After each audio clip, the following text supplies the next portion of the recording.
Alors tout d'abord, ça apporte une connaissance en temps réel des cafés qui sont produits chez eux. Donc après, l'utilisation va vraiment dépendre du type de client.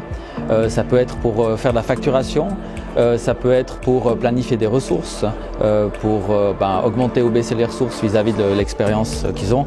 Ou alors on a des clients qui l'utilisent vraiment pour organiser toute la logistique.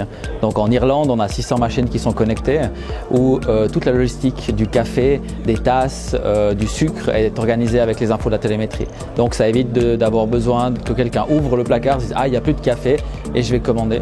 Et quand on connaît sa logistique en temps réel, on peut réduire tous les stocks intermédiaires en fait, et vraiment l'optimiser.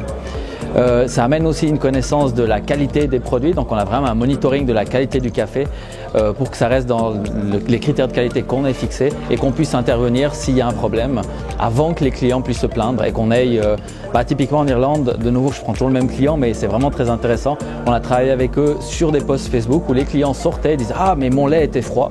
Et on a pu le retracer aux machines et mettre en place une surveillance justement pour éviter d'avoir ce genre de problèmes qui ressortent.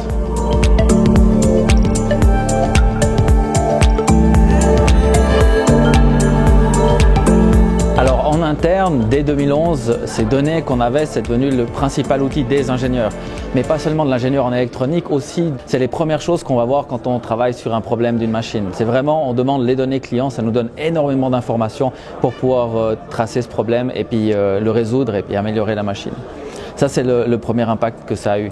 Après, comme on travaille avec un produit qui est connecté, forcément, on veut utiliser des choses connectées. Donc, ce qu'on a mis en place au niveau du R&D, c'est une digitalisation de tous les bancs d'essai, de tous les capteurs qu'on pose, sont logués sur un serveur, où on a des analyses et des tableaux de bord en fait, qui nous permettent de gérer tous nos bancs d'essai.